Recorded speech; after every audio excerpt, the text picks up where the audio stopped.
नमस्कार, स्वागत है आपका द न्यूज पर। मैं हूं आपके साथ शेरिन। जहां एक तरफ दिल्ली की 7 लोकसभा सीटों को जीतने के लिए आम आदमी पार्टी और कांग्रेस ने बनाया गठबंधन, तो वहीं दूसरी तरफ आज मुख्यमंत्री अरविंद केजरीवाल और राहुल गांधी के लिए दिल्ली में लगा है एक बड़ा झटका। जी हां, लोकसभा चुनाव से पहले जो है वो बड़े कद्दावर मुस्लिम नेताओं ने जो है वो थामा है आज भारतीय जनता पार्टी का दामन। देखिए, तस्वीरों में आप साफ देख सकते हैं कि किस तरीके से दिल्ली में रहने वाले तमाम मुस्लिम नेताओं ने जो है वो आज भारतीय जनता पार्टी का दामन थामा है और साथ ही ये कहा है कि जिस तरीके से प्रधानमंत्री नरेंद्र मोदी की नीतियां रही हैं, चाहे फिर वो गरीब मुस्लिम हो या फिर वो रेडी पटरी पर काम करने वाला मुस्लिम, हर किसी के लिए जो है वो बराबरी का हक प्रधानमंत्री नरेंद्र मोदी के द्वारा दिया गया है और इसीलिए हम थाम रहे हैं बीजेपी का दामन।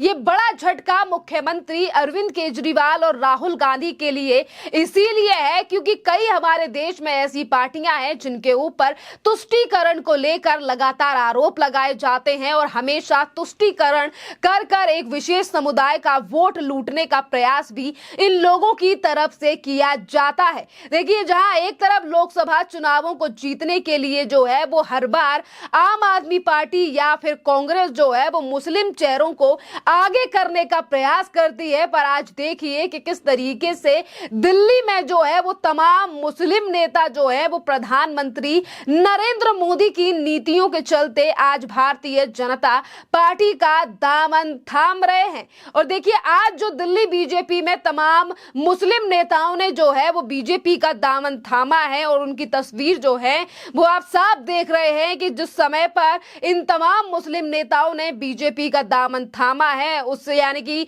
इन तमाम नेताओं को बीजेपी में शामिल कराया गया है दिल्ली के बीजेपी अध्यक्ष वीरेंद्र सचदेवा और मौके पर मौजूद रहे नेता प्रतिपक्ष रामवीर बिधूड़ी। जहां एक तरफ इन तमाम मुस्लिम लोगों ने जो है नेताओं ने प्रधानमंत्री नरेंद्र मोदी की नीतियों के चलते जो है वो बीजेपी को ज्वाइन किया है, तो इसी के साथ प्रधानमंत्री की योजनाएं समाज के सभी वर्गों के लिए समान रूप से है। ये बड़ी बात जो है वो दिल्ली प्रदेश के अध्यक्ष वीरेंद्र सचदेवा की तरफ से कही गई और साथ ही उन्होंने कहा कि मोदी सरकार ने अपनी योजनाओं में कभी भी किसी मजहब को नहीं पूछा है और हर धर्म मजहब के लिए जो है वो प्रधानमंत्री नरेंद्र मोदी की तरफ से काम किया गया है। और वहीं अगर हम बात करें नेता प्रतिपक्ष रामवीर सिंह बिधूड़ी की, तो उन्होंने कहा है कि देश के लोगों ने जो है वो मन बना लिया है कि जिस प्रधानमंत्री ने किसी बिना भेदभाव के जो है वो योजनाओं का सभी को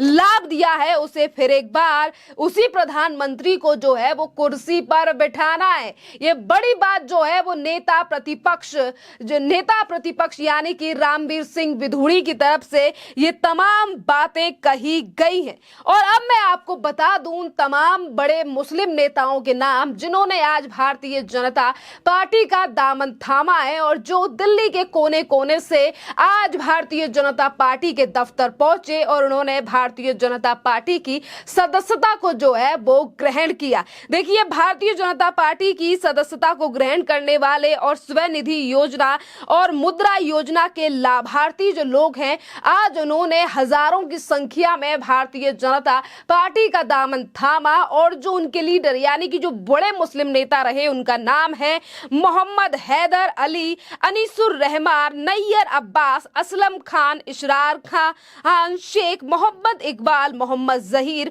मुश्ताक अंसारी, एबनयुद्दीन अंसारी और इन्हीं के साथ जो है वो सैकड़ों संख्या में लाभार्थियों के नाम आज शामिल हैं और जो भारतीय जनता पार्टी के दफ्तर भी आज पहुंचे थे। और जैसा कि मैंने पहले ही बताया कि प्रधानमंत्री नरेंद्र मोदी की नीतियों के चलते ही जो है वो आज इन तमाम मुस्लिम नेताओं ने जो है वो बीजेपी का दामन थामा है, चाहे फिर वो केजरीवाल हो या फिर राहुल गांधी। हमेशा ही देश की मोदी सरकार पर ये लोग आरोप लगाते हैं कि मोदी सरकार जो है वो लोगों को बांटने का प्रयास कर रही है या फिर धर्म को देखकर राजनीति की जा रही है। पर आज देख सकते हैं आप कि किस तरीके से प्रधानमंत्री नरेंद्र मोदी की सरकार पर एक तरफ विपक्ष लगातार आरोप लगा रहा है, तो वहीं दूसरी तरफ हजारों नहीं बल्कि सैकड़ों की संख्या में जो है वो देश भर में मुस्लिम समाज के जो लोग हैं वो लगातार भारतीय जनता पार्टी का दामन थाम रहे हैं, और वो भी सिर्फ प्रधानमंत्री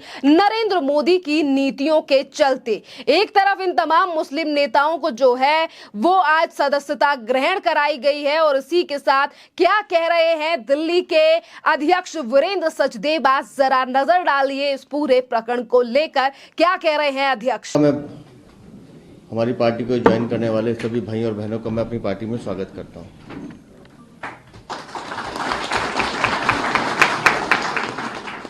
मैं चाहता था कि इस पूरी प्रेस कॉन्फ्रेंस में मैं रुकूं, क्योंकि यहाँ 5 से 6 लोग आज मीडिया के सामने रूबरू होकर बताएंगे कि क्यों वो भारतीय जनता पार्टी के साथ जुड़ रहे हैं। जब माननीय प्रधानमंत्री जी ने 2014 में पहली बार शपथ ली, तब उन्होंने एक संकेत दिया था कि मैं समाज के हर वर्ग को साथ लेकर चलूँगा, और जो योजनाएं वो लेकर आए वो योजनाएं समाज के हर वर्ग तक गई हैं। आज जब मैं सुन रहा था कि हमारे मीना बाजार के जो भाई जिन्होंने अभी पार्टी ज्वाइन की, स्वनिधि योजना का लाभ उनको मिला, वरना रेहड़ी पटरी पे काम करने वाले मेरे भाई लोग जानते हैं कि 10-10 टके का सूद हम लेकर सूदखोरों से पैसे उठाते थे। ऐसे कई लोग मिलते हैं हमें, लेकिन पहले 10,000, उसके बाद उसको 50,000 से 1 लाख स्वनिधि योजना का, और ऐसा लाभ। और जब वो पैसा दिया जा रहा है तो किसी से उसका मजहब नहीं पूछा जा रहा, ये देखा जा रहा है कि ज़रूरत किसको है। और इसी तरह से मैं आज फख्र के साथ कह सकता हूँ 10 करोड़ बहनों को उज्ज्वला योजना मिला है पूरे हिंदुस्तान में। बिल्कुल। और उस 10 करोड़ में 33% से ज़्यादा मेरी मुस्लिम बहनें हैं जिनके घर में वो खुला गया। वहाँ ये नहीं देखा गया कि इसको देना है या नहीं देना है। 4 करोड़ से ज़्यादा लोगों को पक्का घर मिला है, उसमें भी 33% से ज़्यादा मेरे मुस्लिम भाई हैं। तो वहाँ ये नहीं देखा गया कि मज़हब क्या। मज़हब, अगर सरकार सड़कें बना रही है, एक्सप्रेसवे हाईवे बना रही है, मेरठ जाने वाले कितने लोग हैं आप में से? हाथ खड़ा करो। मेरठ तो अब वो सड़क तो ये नहीं पूछती ना कि आपका मज़हब क्या है। सड़क तो सबके लिए है, हवा पानी सबके लिए है। तो ऐसे ही नरेंद्र मोदी की जो सरकारी सुविधाएं हैं वो भी सबके लिए हैं, उस पर आपका भी उतना हक है जितना बाकी लोगों का है। जितने एक्सप्रेसवे बने, जितने हाईवे बने, या जितनी फैसिलिटीज़ बन रही हैं, बार बार प्रधानमंत्री एक ही बात कहते हैं कि समाज के हर तबके को आज कोविड के बाद से लगातार 10 किलो राशन माननीय प्रधानमंत्री दे रहे हैं, और कह दिया कि अगले 5 साल तक देता रहूंगा। मेरे देश का कोई भी बच्चा भूखा नहीं सोना चाहिए।